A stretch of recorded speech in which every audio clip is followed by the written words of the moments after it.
Imagine a brave 8-year-old boy standing in a courtroom, clutching a worn photo that holds the key to his past. What unfolds next will challenge everything you thought you knew about love, loss, and the fight for truth. The worn image quivered in the small hands of an 8-year-old boy as he stood before the judge. 7 temporary homes in as many years had taught him silence to bury his memories deep. Yet he couldn't erase the rhythmic thrum, the gentle melody, or the face in the picture he had fiercely protected. Judge Rebecca Williams was renowned for handling the family court's most harrowing cases without a flicker of emotion. What remained unknown was the catalyst for her resolve: a falsified death certificate and an empty nursery that had transformed a grieving mother into the legal system's most unyielding guardian. For 15 years, she had interred her anguish beneath her robes until today, until this quiet child with eyes mirroring her own, until 4 words shattered her existence. "You're my mom," a lone mother's desperate plea for truth, was poised to unravel decades of high-level malfeasance, expose a nationwide infant trafficking ring, and dismantle a criminal enterprise that had perfected the brutal art of stealing newborns. For behind every fabricated death certificate lay a mother whose search never ceased, and behind every pilfered infant, a truth impatiently awaiting its discovery. Just before we resume the tale, I'm curious to know where you're tuning in from today. If these narratives resonate with you, remember to subscribe, because tomorrow's exclusive episode is truly unmissable. The morning light streamed through courtroom 307's tall windows, drawing long shadows across the gleaming wooden floor. Judge Rebecca Williams presided from her imposing bench, her keen blue gaze poring over the document before her. At 42, she had cultivated a reputation as one of family court's most esteemed judges, known for her steadfast commitment to safeguarding children from fractured households. Colleagues frequently observed her approaching each case with almost surgical precision, never allowing sentiment to obscure her judgment. Today's proceeding initially appeared routine, another failed foster placement, but something about this particular case tightened Rebecca's chest. As she reviewed the file, the child's name was unspecified. An 8-year-old boy. His current caregivers, James and Patricia Turner, sought to relinquish custody. After merely 4 months, Rebecca's fingers traced the edges of the manila folder, noting its unusual thickness for such a young individual. The courtroom was unusually hushed. This morning, Rebecca lifted her gaze from the papers, her eyes settling on the small figure seated in the front row. The boy sat perfectly still, shoulders hunched, eyes fixed on the floor. He wore a navy blue sweater that seemed too large, making him appear even smaller. Unlike most children his age, who fidgeted or looked around with curiosity, he remained motionless, as if striving to vanish. "Your Honor," Patricia Turner's voice cut through the silence, "we've exhausted every option, but the boy is..." She paused, searching for suitable words, simply too challenging to manage. Rebecca's jaw tightened almost imperceptibly. After 15 years on the bench, she had heard every euphemism for abandoning a child. The familiar surge of anger stirred within her, but she kept her voice level. "Please elaborate, Mrs. Turner." Patricia smoothed her designer skirt, her manicured nails glinting in the light. The diamond tennis bracelet on her wrist sparkled as she gestured. "He refuses to speak. Most days he won't engage in family activities. When we attempt to include him, he merely stares with those vacant eyes." James Turner nodded in agreement, his expensive suit rustling as he shifted. "We have other foster children who are thriving in our home, but the boy..." shook his head, adjusting his gold cufflinks. "He's had several outbursts that deeply troubled us." "What kind of outbursts?" Rebecca pressed, observing how the boy's shoulders tensed at the word. She watched as his small hands clutched something tighter, a piece of paper or a photograph she couldn't quite discern. "He screams in his sleep." Patricia replied, her tone clinical and detached. "Last week, we discovered him hiding in his closet at 3 in the morning, crying and clutching some old photograph. When we tried to assist, he became hysterical. He kicked and screamed when James attempted to pick him up." Rebecca's gaze returned to the boy. His small hands were indeed gripping something. Worn, creased photograph he held like a lifeline. She leaned forward, slightly softening her voice. "Child, would you like to share how you're feeling about all of this?" The boy remained silent, his fingers tightening around the photo. The social worker beside him, Sarah Martinez, gently touched his shoulder. Her kind face showed the strain of too many cases and too little time. "The boy hasn't spoken in several weeks, Your Honor. The trauma specialist believes it's a response to his experiences in previous placements." Previous Placements. Rebecca flipped through the file again, her stomach churning as she counted them.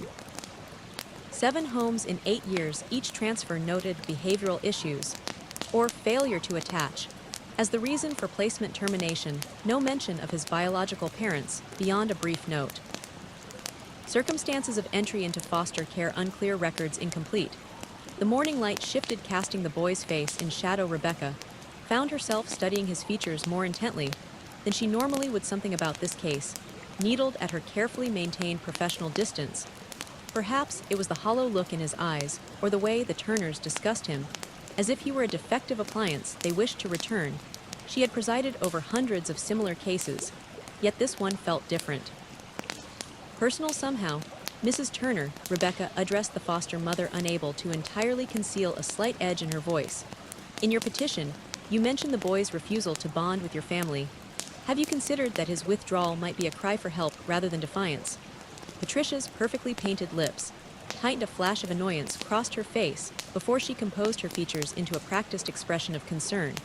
With all due respect, Your Honor, we're experienced foster parents. We know the difference between a child who needs help and one who simply won't accept it. James Turner cleared his throat, straightening his tie. We've provided the boy with everything. Private school therapy, his own room with all new furniture. We even hired a tutor to help him catch up in school. But he shows no appreciation, no desire to be part of our family.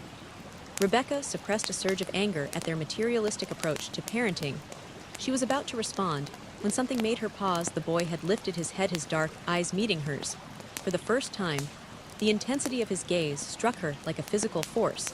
There was something hauntingly familiar about those eyes, something that made her heart race unexpectedly. A strange sensation washed over her, a mix of déjà vu and unease. She had seen countless children in her courtroom. Why did this boy's face seem to trigger something deep in her memory? Rebecca pushed the thought aside, reminding herself to maintain professional distance. The Turners' lawyer, William Bradford, stepped forward, his well-tailored suit and confident demeanor spoke of countless victories in family court. Your Honor, my clients have provided extensive documentation of the boy's behavioral issues. Night terrors, the selective mutism, the emotional outbursts, all of these make him an unsuitable match for their household. Rebecca's fingers drummed lightly on her desk. Mr. Bradford, your clients agreed to provide a stable home for a child who has experienced significant trauma. The behaviors you're describing are typical responses to such experiences. Nevertheless, Bradford continued smoothly, the Turners have other foster children to consider. The boy's presence is disrupting the harmony of their household. Surely you can understand their position. Rebecca could feel a headache building behind her eyes. She glanced at Sarah Martinez. Ms. Martinez, what alternative placements are available for the boy? The social worker shifted uncomfortably in her seat. Given his history, Your Honor, immediate placement might be difficult. He would likely need to return to the group home temporarily while we search for a new foster family. Rebecca watched the boy's hands begin to tremble at the mention of the group home. The photograph he clutched crinkled slightly, and she caught a glimpse of its edge-faded, well-worn, as if it had been handled countless times. A detail tugged at her mind. Something about the quality of the paper, the particular shade of fading. But she couldn't quite grasp it. I see. Rebecca tried to focus on the legal aspects of the case, but her eyes kept returning to the boy. There was something about his presence that tugged at her consciousness like a word stuck on the tip of her tongue. She found herself studying his feature rest, the curve of his cheek, the set of his jaw with an intensity that surprised her. The morning wore on as Bradford presented additional documentation. School reports showing the boy's declining grades, notes from the Turners' family therapist describing his resistance to attachment, a letter from their pediatrician expressing concern about his emotional state. Through it all, the boy sat motionless. The photograph, his only anchor to the world around him. Rebecca noticed small details others might miss. The way his shoes were slightly scuffed, suggesting the Turners' generosity had limits. The uncertain way he glanced at Sarah Martinez whenever someone raised their voice, as if checking whether he was in trouble. The barely perceptible tremor in his hands when James Turner moved suddenly. Your Honor, Bradford's voice snapped her back to the present. Given the circumstances, we request immediate approval of the placement termination. Rebecca straightened in her chair, forcing herself to focus on the legal matter at hand. Before I make any decisions, I would like to speak with the boy privately in my chambers. Your Honor, Patricia Turner interjected. He won't speak, we've told you. Nevertheless, Rebecca cut her off firmly.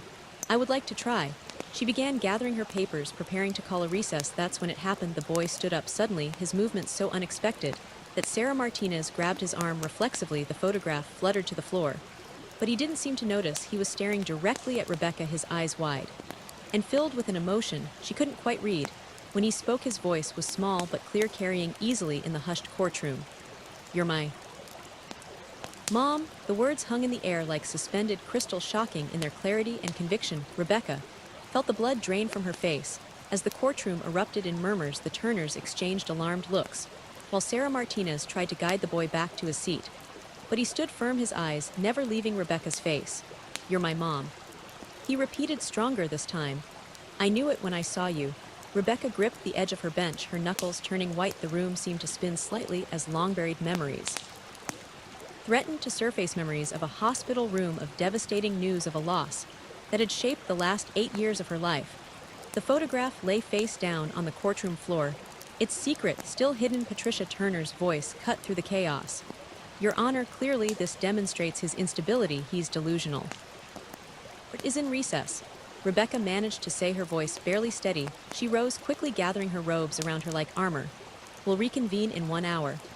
As she retreated to her chambers, Rebecca could feel the boy's gaze following her. His words echoed in her head, stirring up emotions she had worked so hard to bury. She closed her office door behind her and leaned against it, her professional composure finally cracking. Because the truth was, in that moment, when the boy had first looked at her, she had felt it too. A connection she couldn't explain, a pull she couldn't deny.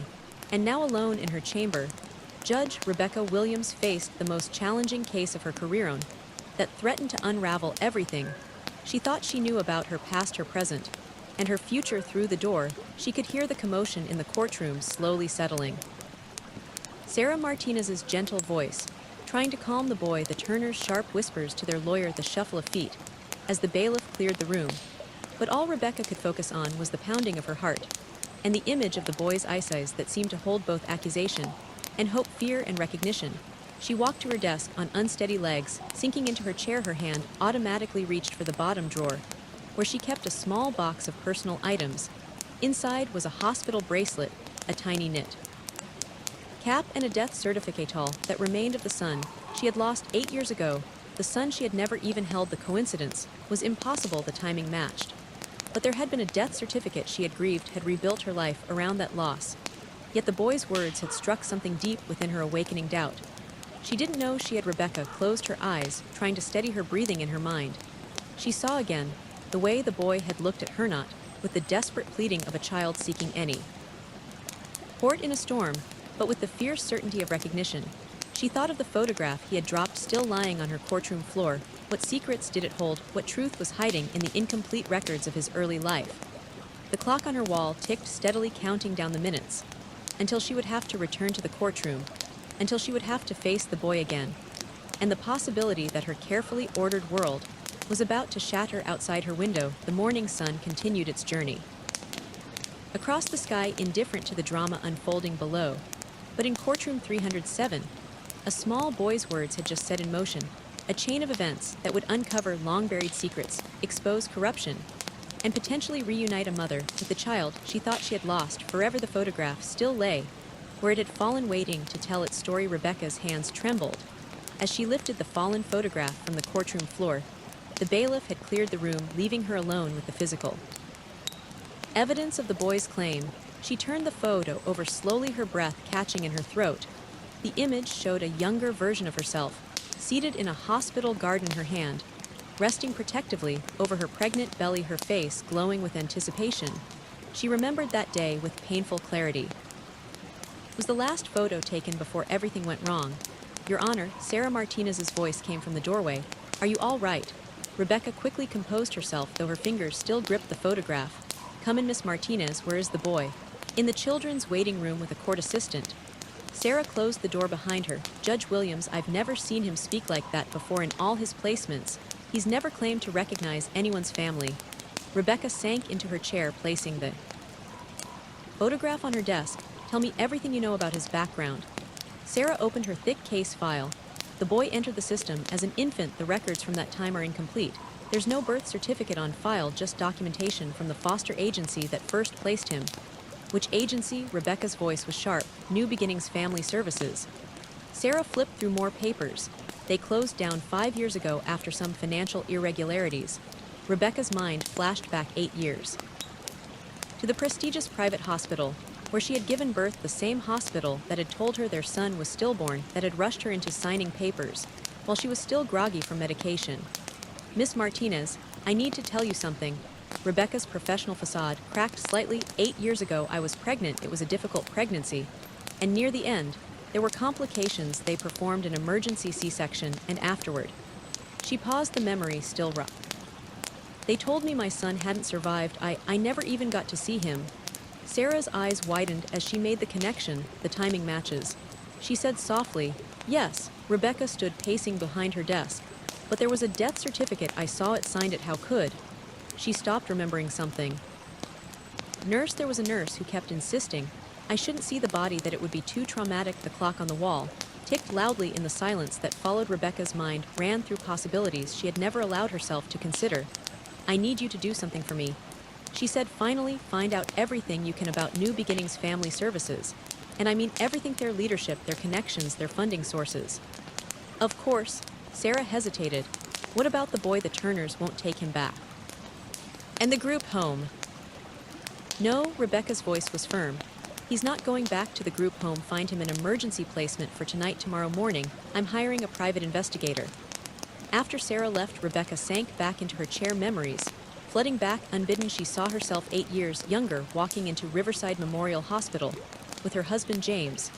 Both of them, so full of hope. James had died 2 years later in a car accident, never knowing the possibility that their son might be alive. The pregnancy had been difficult from the start.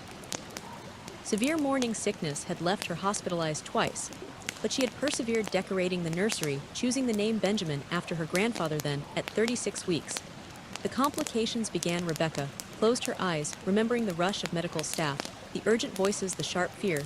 She had woken hours later to a nurse with sympathetic eyes, telling her the baby hadn't survived. Everything after that was a blur of grief and medication. The sound of her office phone ringing startled her back. The present, it was her clerk reminding her of afternoon appointments. Cancel everything. Rebecca ordered family emergency.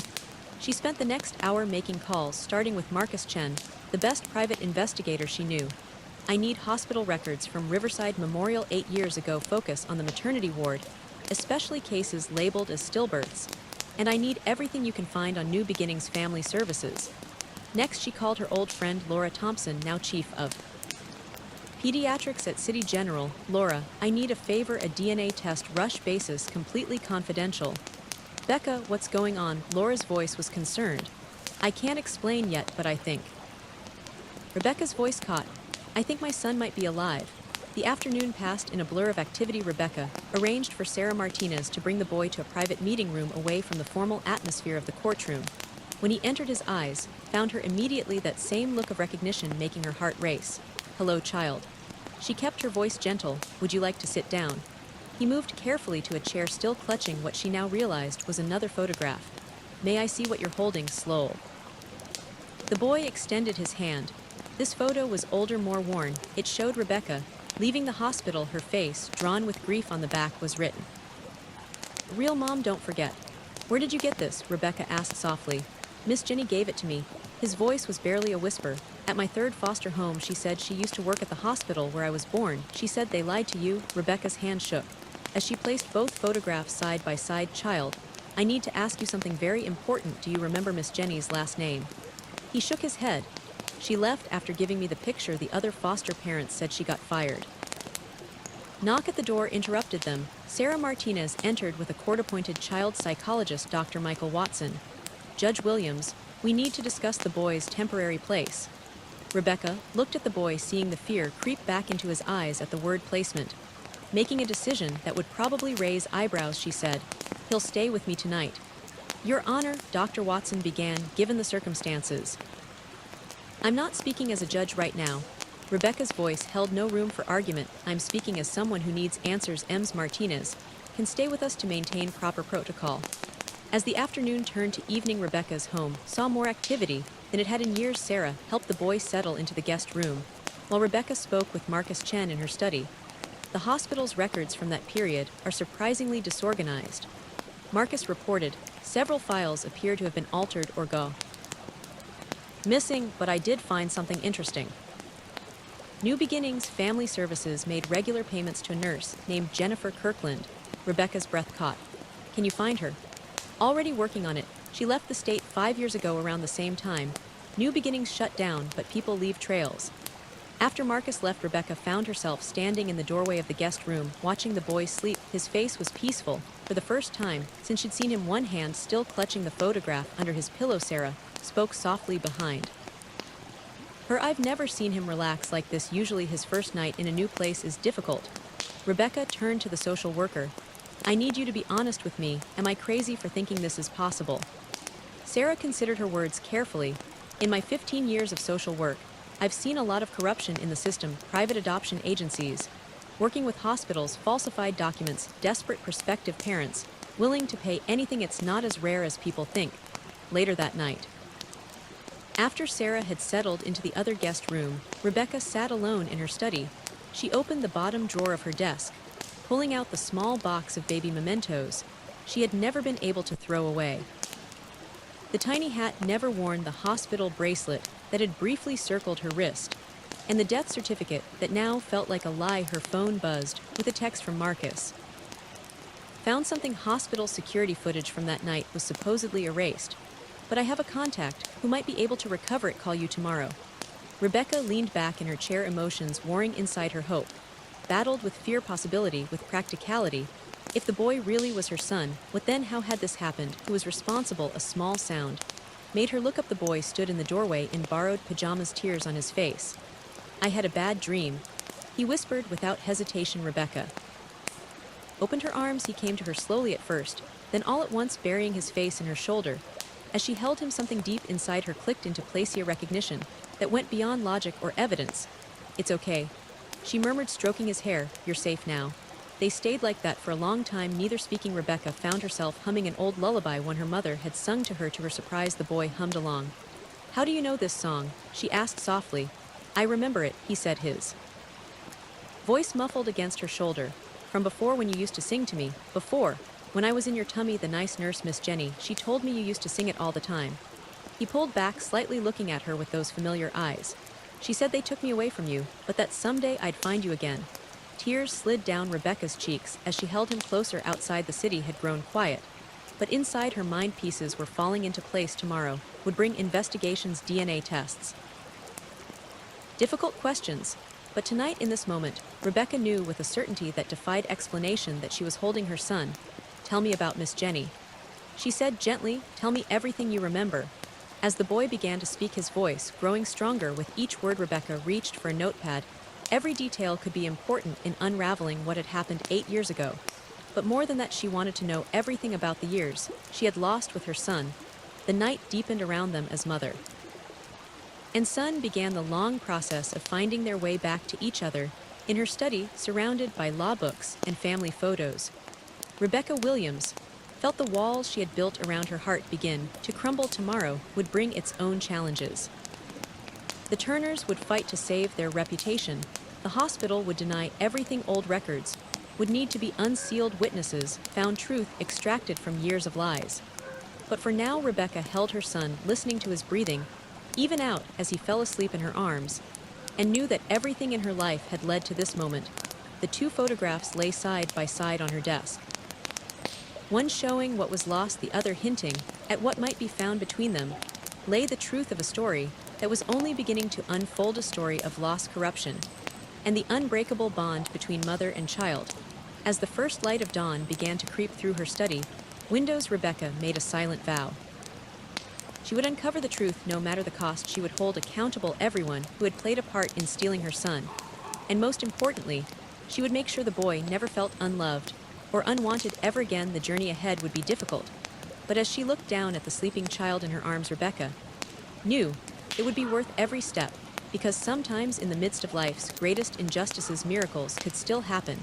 And sometimes those miracles came in the form of a small boy with familiar eyes carrying a worn photograph, and 8 years of lost memories morning light, filtered through unfamiliar curtains.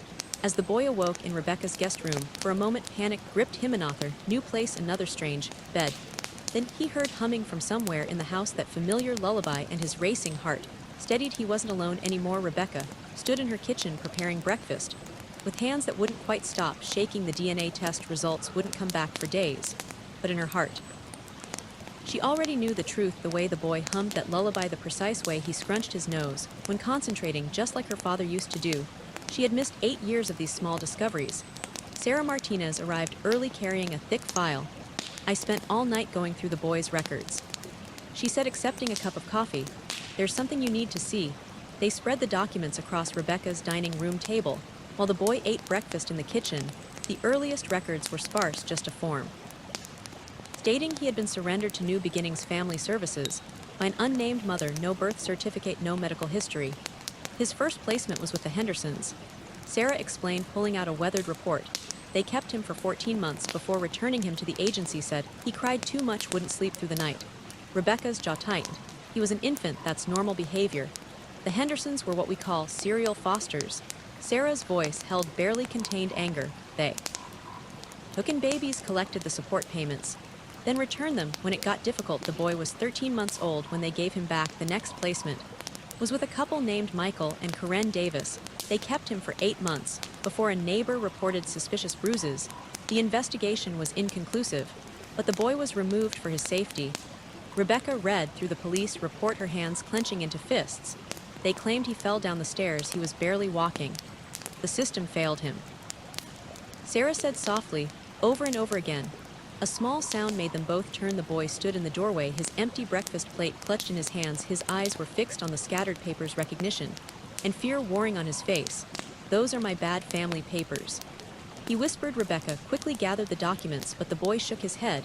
I remember them, the mean ones who locked me in the dark. Come here, sweetheart. Rebecca opened her arms, and after a moment's hesitation, the boy came to her. You don't have to talk about it if you don't want to, but something had broken open in the boy. The words came slowly at first, then in a rush. The Davis house had a big basement. When I cried, they put me down there, said the monsters would get me if I made noise. Rebecca held him tighter, meeting Sarah's horrified gaze over his head. This was the most the boy had spoken in months, but the content broke their hearts. After them was Miss Jenny's house. The boy continued. She was nice, she read me stories and yelled, but then she went away.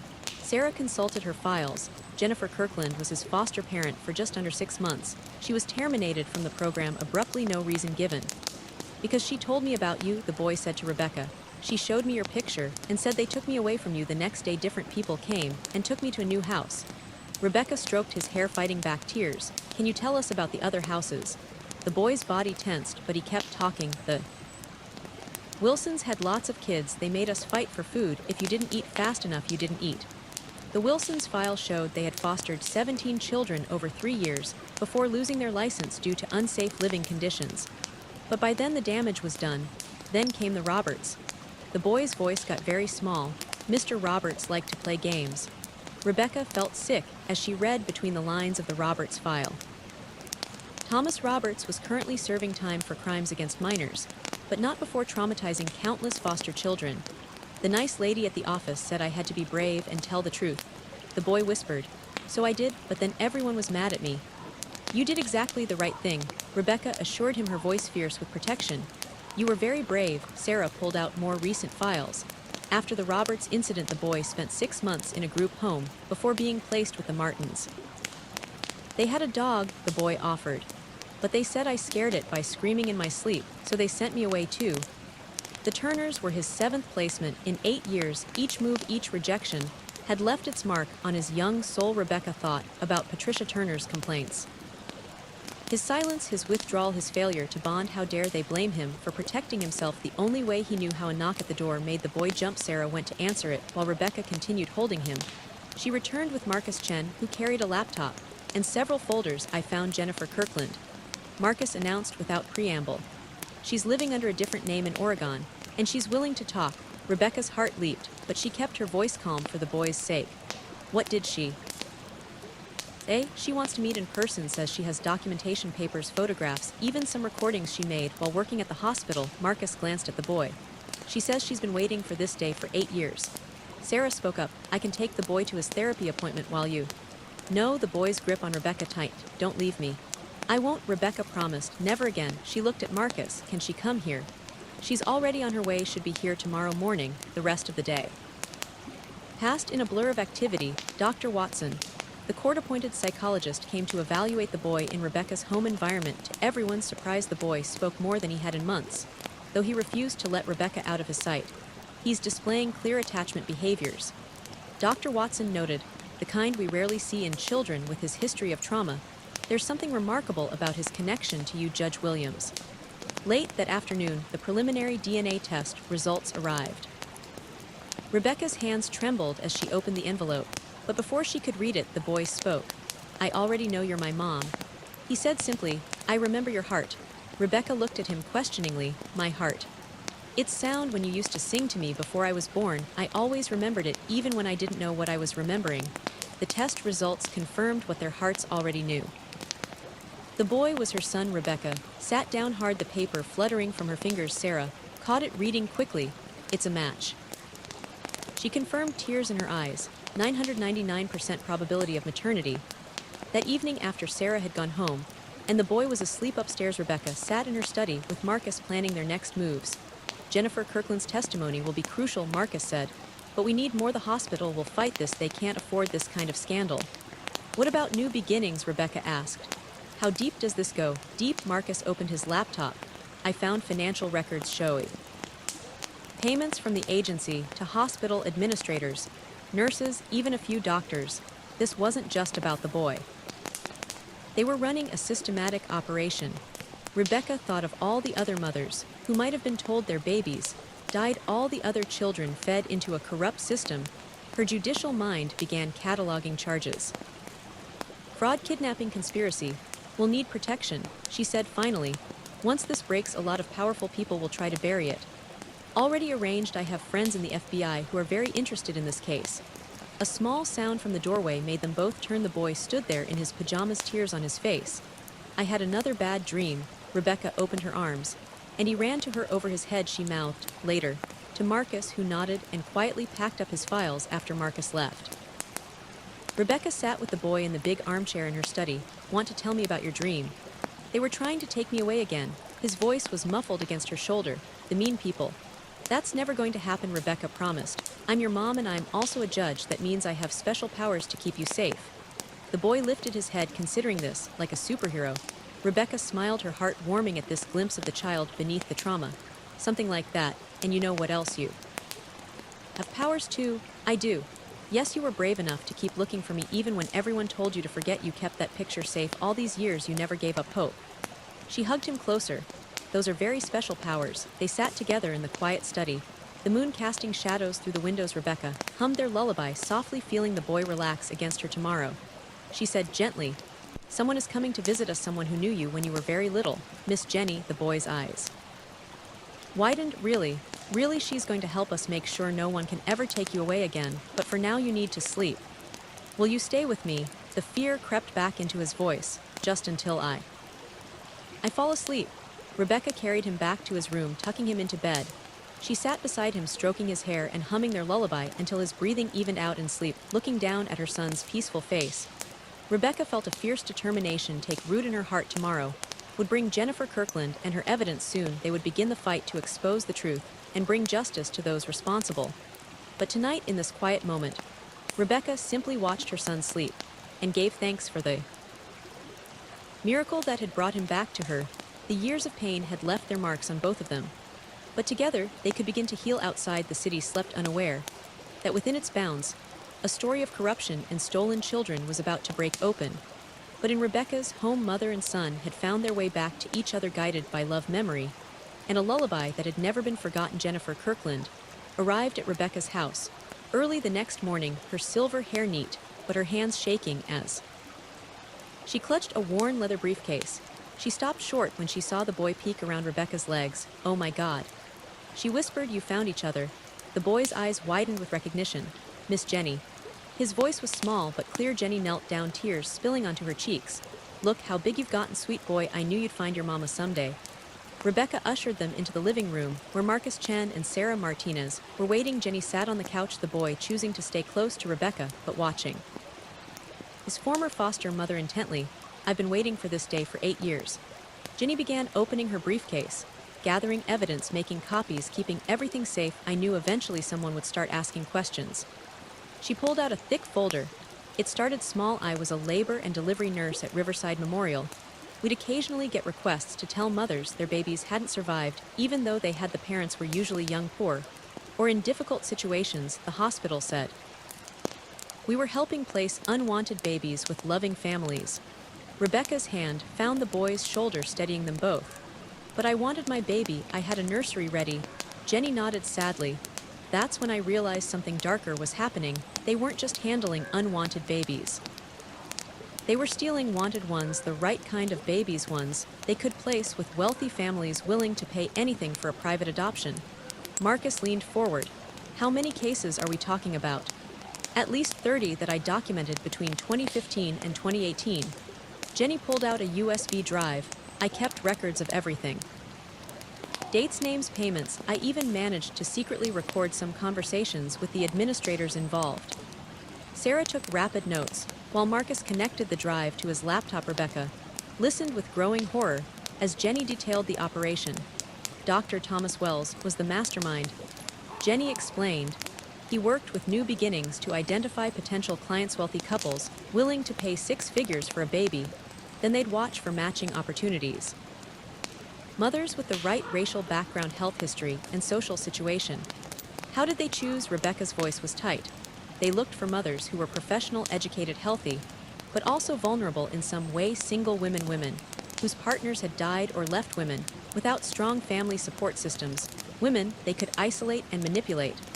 Like me," Rebecca thought, remembering how alone she'd been after James's death early in her pregnancy. Jenny continued. "When a suitable baby was born, they'd create a crisis, claim the baby was in distress, rush the mother into emergency surgery. While she was under anesthesia, they'd take the baby later. They'd say it was stillborn." "But there are protocols," Sarah interjected. "Death certificates require." They had people throughout the system.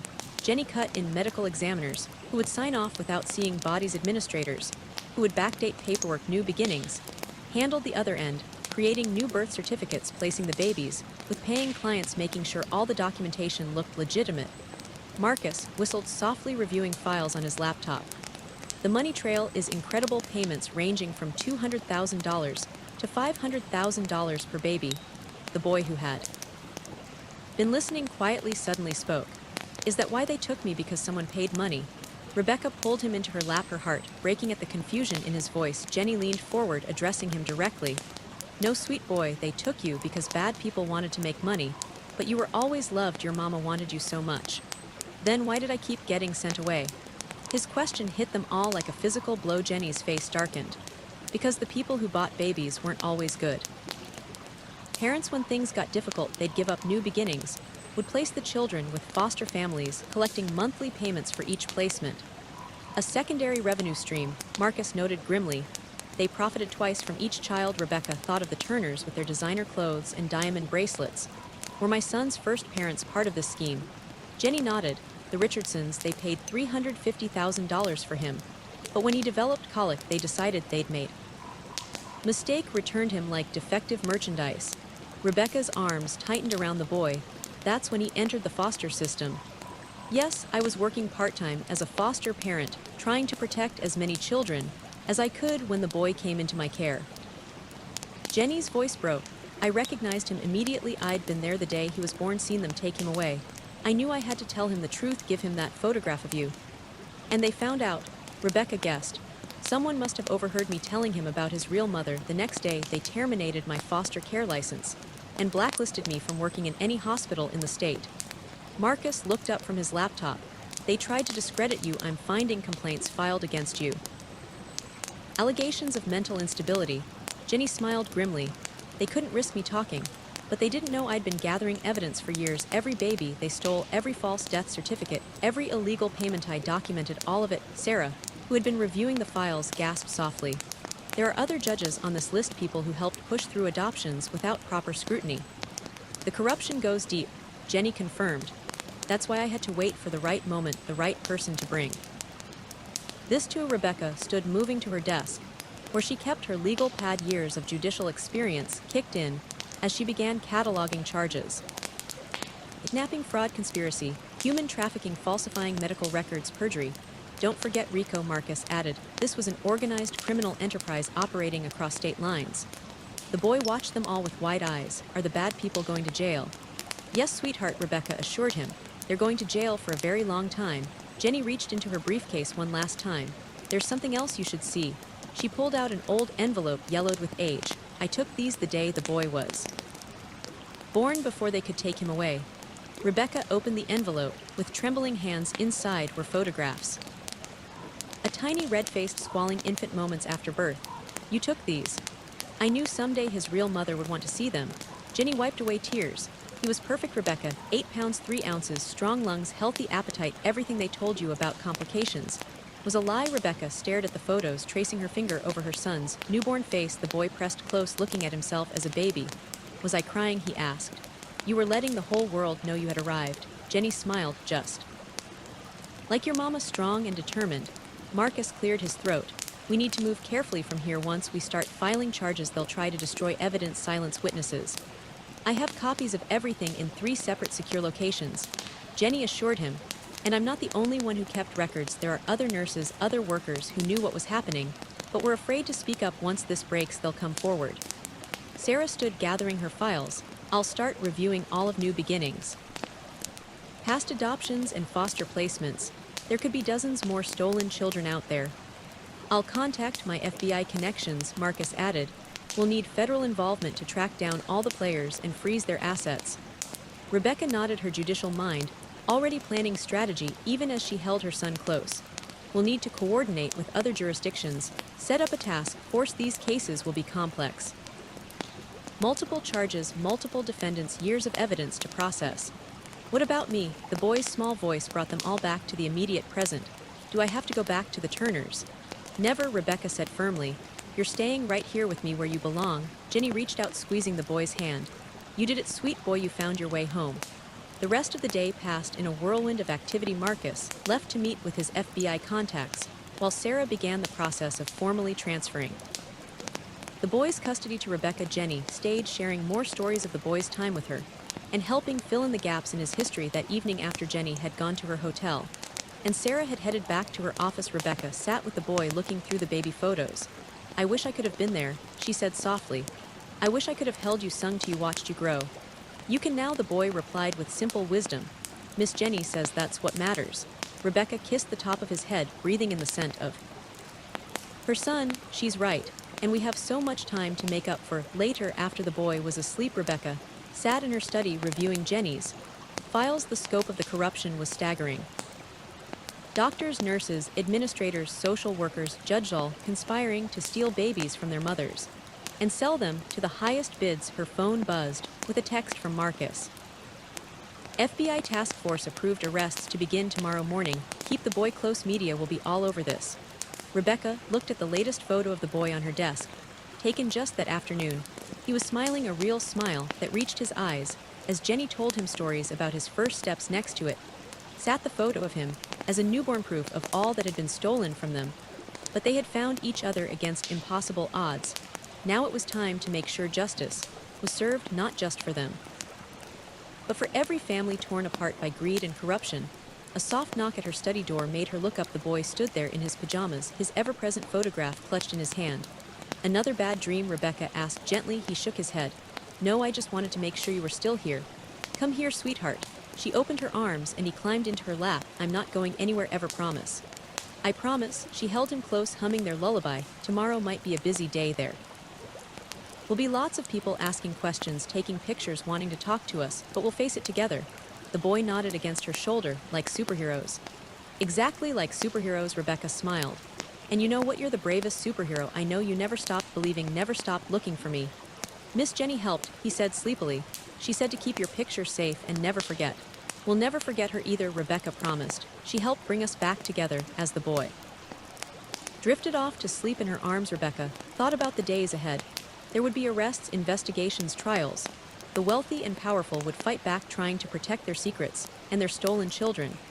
But she had truth on their side now, and evidence that couldn't be buried: Jenny's careful documentation, the FBI's investigation, DNA science, that could reunite families across decades. It was all coming together to expose decades of corruption and heal countless broken hearts. Her phone buzzed softly with a message from Agent Taylor. 3 more matches confirmed tonight. Mothers in Boston, Seattle, and Miami. Their children were taken the same way, as the boy DNA confirms all 3 reunions being arranged. Rebecca smiled through her tears, imagining other mothers getting the news she had received, the miraculous truth that their babies hadn't died, that hope and healing were possible.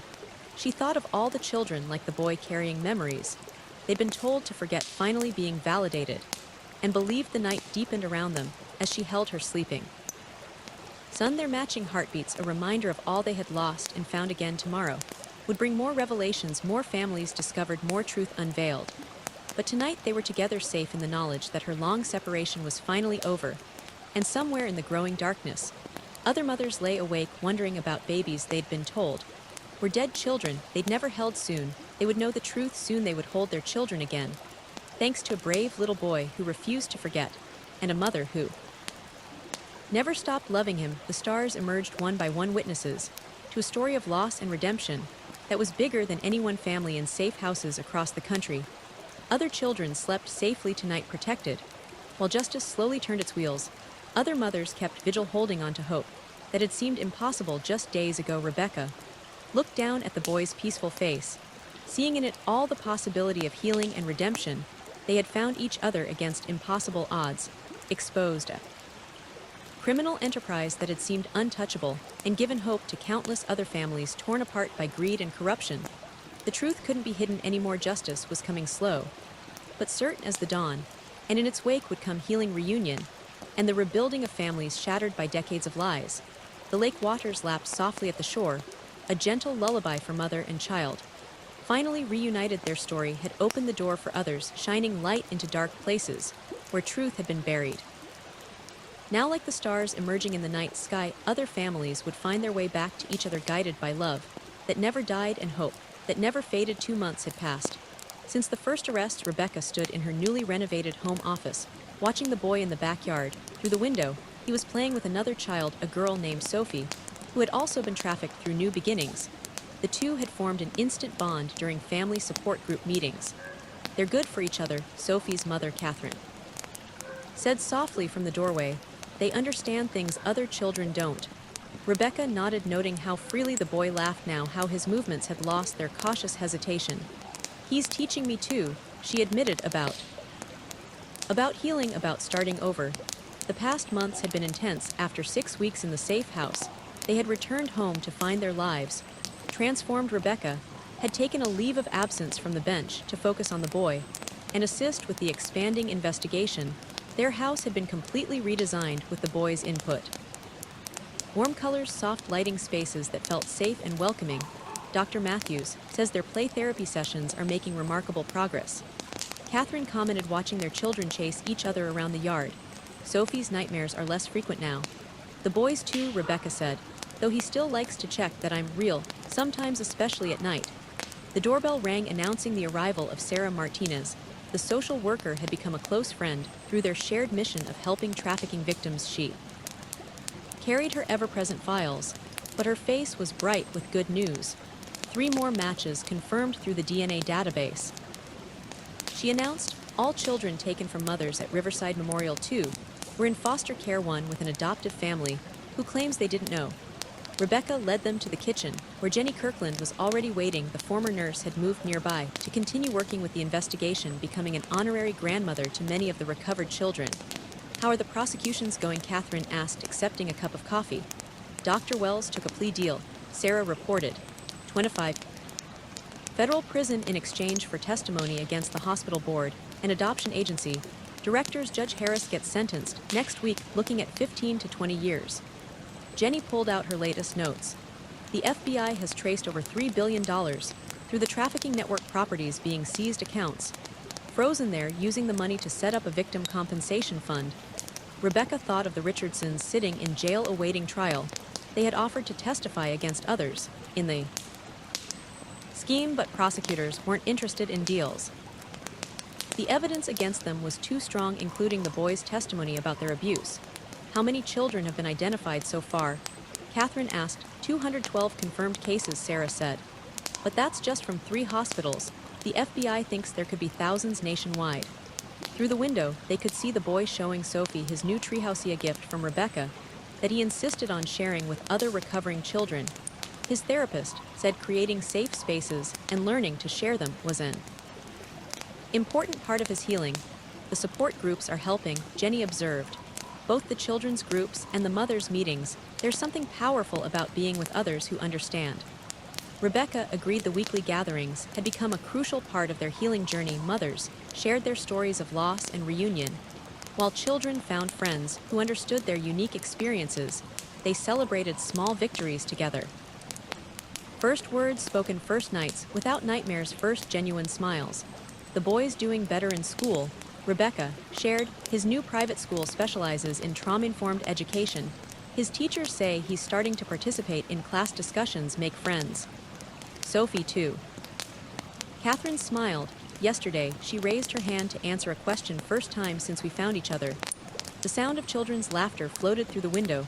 The boy was teaching Sophie their special song, the lullaby that had helped him remember his mother. Rebecca felt tears prick her eyes as Sophie's clear voice joined his. He's helping her heal. Catherine whispered, just like he helped break open the whole investigation. Sarah nodded. The FBI says the boy's testimony was crucial, his memory of specific detail. His ability to identify key players gave them the foundation they needed to build their cases. He's still my little superhero, Rebecca said proudly. But now he gets to be a child too. The transformation in the boy over the past months amazed everyone who knew him. The silent, withdrawn child from the courtroom had blossomed into a caring, creative individual who used his experience to help others. He still had difficult moments, triggers that brought back painful memories, times when fear or anger overwhelmed him, but he was learning healthy ways to cope, supported by his mother's constant love and understanding. The hardest cases are the older children. Sarah said, her face darkening. Teenagers who grew up never knowing they were stolen. Some don't want to believe the truth about their adoptive families. We can't force healing. Jenny reminded them each child, each family has to find their own path. All we can do is offer support and resources. Rebecca thought of the family therapy sessions she and the attended twice weekly. Their therapist helped them navigate their unique situation.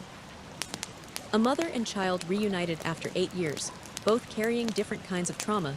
They were learning to communicate, to trust, to build new memories while honoring the pain of their separation. The prosecution wants the boy to testify at the Richardsons' trial. Rebecca said quietly, I'm worried it's too much for him. What does he want? Catherine asked. He says he wants to help make sure they can't hurt any more kids. But I see how it affects him, nightmares, anxiety attacks. I don't want him to sacrifice his healing for the case. Sarah touched her arm gently. The prosecutors have his recorded testimony from the safe house.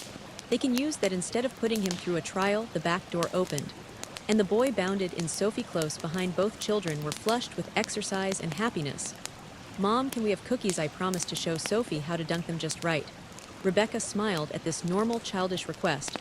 Of course, why don't you both help me get them ready? As the children washed their hands and helped arrange cookies on plates, Rebecca marveled at their resilience. They had survived unimaginable trauma, yet here they were giggling over proper cookie dunking technique. Remember, the boy instructed Sophie seriously. 3 seconds in the milk any longer, and it gets too soggy. Sophie nodded, concentrating on her cookie with adorable intensity. Like this. Perfect.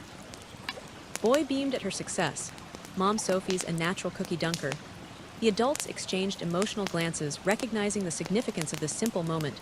These children were reclaiming their right to be children, one cookie at a time. Later that evening, after Sophie and Catherine had gone home, Rebecca sat with the boy in their favorite spot on the porch. The setting sun painted the sky in peaceful colors as they shared their daily grateful moments. A ritual suggested by their therapist. I'm grateful Sophie didn't get sad today, the boy said thoughtfully. Sometimes when we play she gets quiet and scared, but today she just had fun. Rebecca hugged him close. That's because you're such a good friend to her, you understand what she needs. Like Miss Jenny understood what I needed. He looked up at her with wise eyes. She helped me find you. Yes, exactly like that. Rebecca kissed the top of his head. Want to know what I'm grateful for today? I'm grateful for your laugh. Every time I hear it, my heart feels lighter, the boy considered this, even when I laugh because I put extra bubbles in the bath, and they went everywhere, especially then. Rebecca tickled him gently, drawing out another of those precious laughs. Bubbles can be cleaned up, your happiness is what matters. They sat quietly for a while, watching the stars emerge. Rebecca thought about how far they'd come since that day in the courtroom. The boy was healing, growing, learning to trust. She was learning too, how to be both strong and vulnerable, how to help him feel secure while respecting his independence. Mom. The boy's voice was sleepy. Do you think the other kids will find their moms too? Many of them already have, she reminded him. Thanks to brave people like you and Miss Jenny, who told the truth. The FBI is working very hard to find all the families. Good, he yawned. Because moms and kids belong together, even if bad people try to keep them apart. Rebecca felt tears prick her eyes at his simple wisdom. Yes, they do, and no one will ever separate us again. That night, after the boy was asleep, Rebecca sat in her office reviewing case files. The investigation had grown beyond anyone's initial expectations. More hospitals were being investigated, more corrupt officials exposed, more families reunited. Her phone buzzed with a text from Agent Taylor. Your breakthrough in California case, similar operation identified at 3 hospitals, raids scheduled for tomorrow. Thought you'd want to know. Rebecca smiled grimly. The truth couldn't be hidden anymore. All across the country, justice was slowly but surely being served, thanks to the boy's courage and Jenny's evidence. A decades-long criminal enterprise was crumbling. She walked to the boy's room, watching him sleep peacefully. His favorite stuffed lion, a gift from Sophie, was tucked under his arm. On his bedside table sat the worn photograph that had helped him find his way home. Tomorrow would bring more revelations, more families reunited, more healing and hope. But tonight, in this quiet moment, Rebecca simply gave thanks for the miracle of having her son back, and for all the other miracles his bravery had set in motion. Outside, a gentle breeze carried the scent of blooming flowers through the window. Spring was coming, bringing new beginnings for families torn apart by greed and corruption. One by one, they would find their way back to each other, guided by love that never died and truth that couldn't be buried. Rebecca adjusted the boy's blanket, humming their special lullaby. He smiled in his sleep, secure in the knowledge that he was home, he was loved, and he would never be alone again. The night deepened around them as justice continued its slow but steady march in homes across the country. Other mothers watched their recovered children sleep. Other families began their healing journeys. And at the heart of it all was a little boy who refused to forget, and a mother who never stopped loving him. Their story had opened the door for others, shining light into dark places where truth had been hidden. Now, like stars emerging in the night sky, other families would find their way back to each other, guided by hope that never faded and love that conquered all barriers. 1 year had passed since that fateful day in courtroom 307.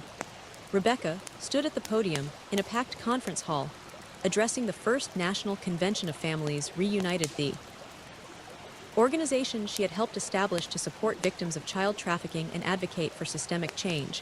When my son stood up in that courtroom and said, "You're my mom," he did more than just find his way home.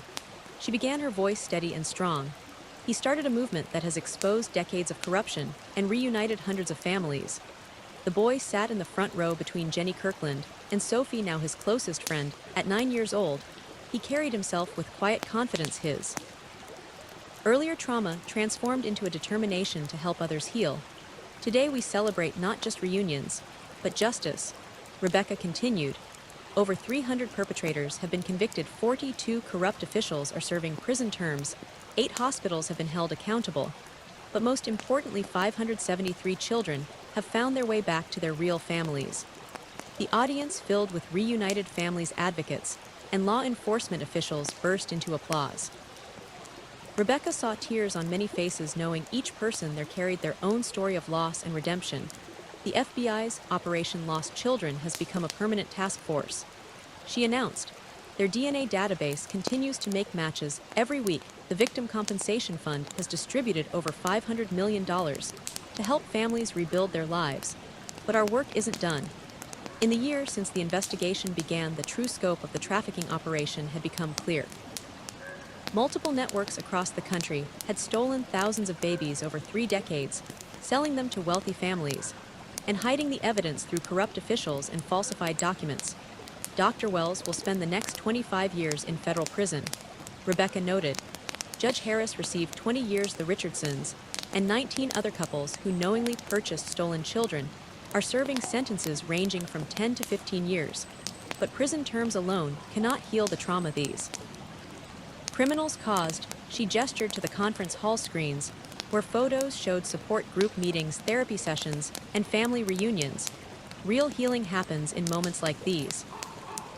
When children learn to trust again, when mothers and fathers rebuild bonds that were brutally severed, when families help each other overcome the pain of separation.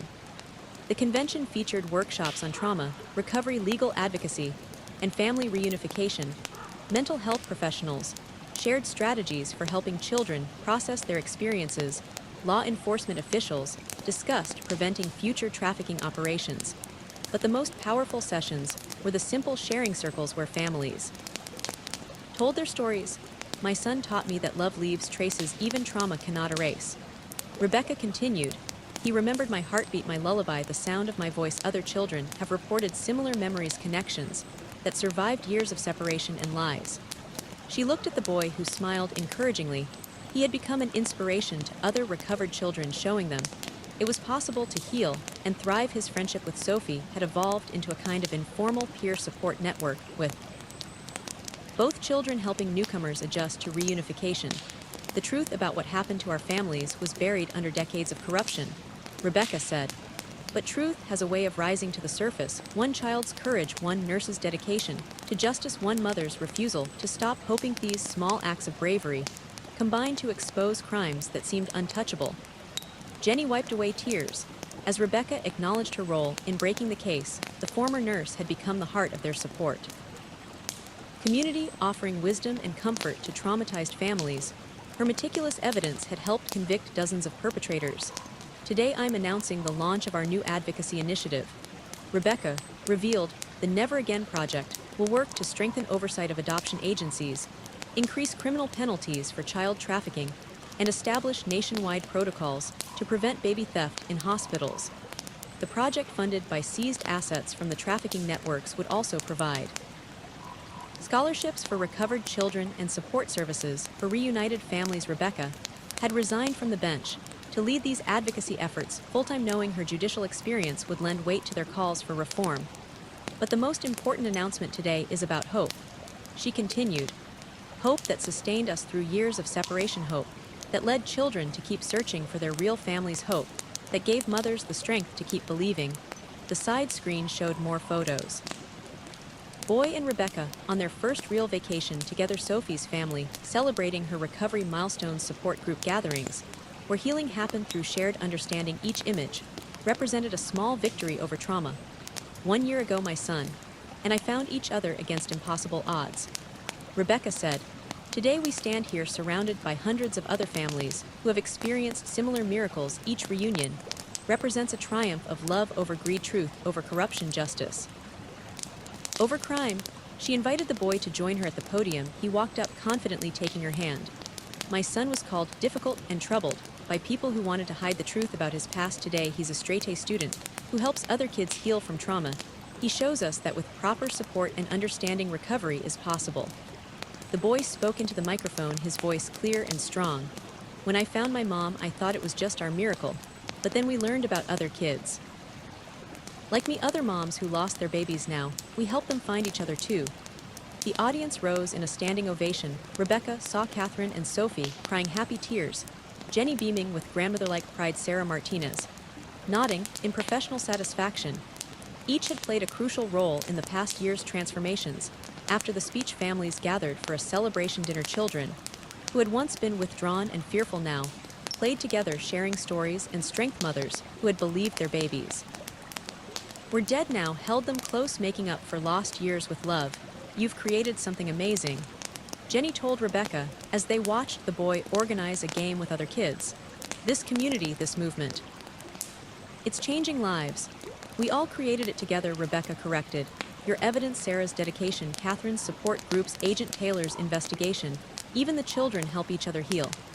The FBI Special Task Force had expanded to offices nationwide. Agent Taylor now Its director credited the boy's case with revolutionizing how law enforcement approached child trafficking investigations. His story showed us what to look for, she had explained, the falsified death certificates, the corrupt officials. Pattern of moving children through multiple foster homes to hide their origins. Now we know how to trace these cases and build solid prosecutions.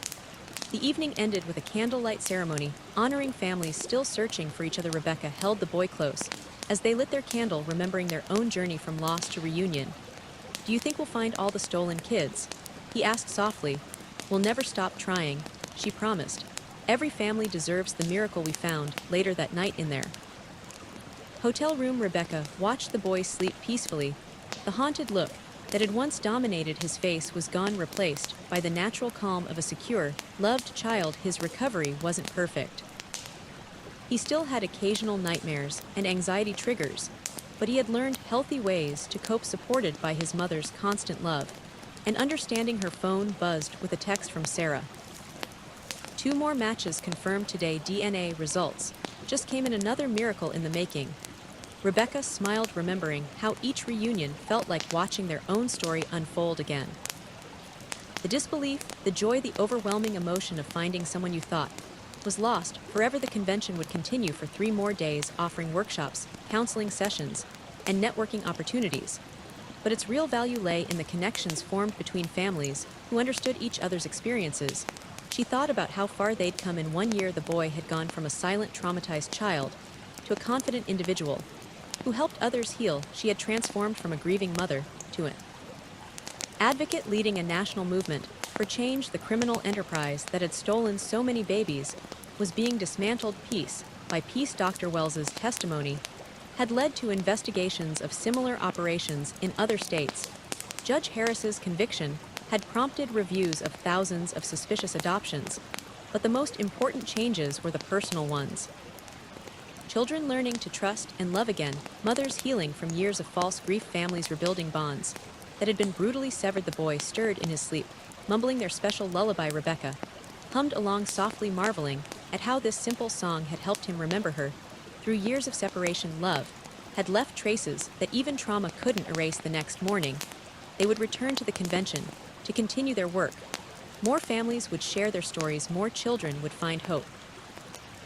Boy's example, more mothers would learn they weren't alone in their journey of healing. The Never Again Project would grow, advocating for changes to prevent future trafficking operations.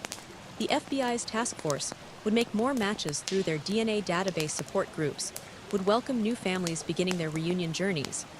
But for now, in this quiet moment, Rebecca simply watched her son sleep and gave thanks for the miracle that had brought them back together. Their story had opened the door for others, showing that justice was possible and healing could happen outside the hotel window. The city lights twinkled like stars. Somewhere out there, other families were still searching for each other.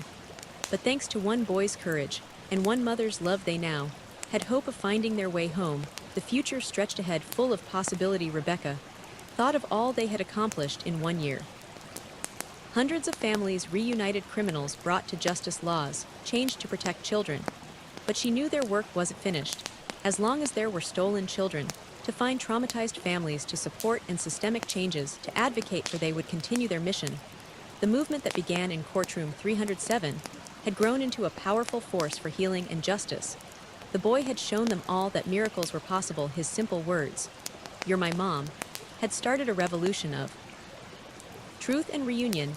Now other children were finding their voices. Other mothers were reclaiming their stolen babies.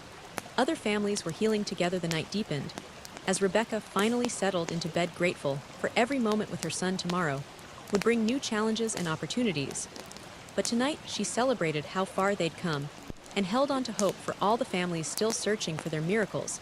If this story moved you, hit that like button and subscribe to hear more tales of justice, courage, and love that refuses to be silenced. Share it with someone who needs to believe in miracles, because maybe, just maybe, the next story we tell will help another lost child find their way home. See you in the next video, where more extraordinary true stories await. What part of this incredible journey touched you the most? Share your thoughts in the comments and subscribe for more inspiring stories.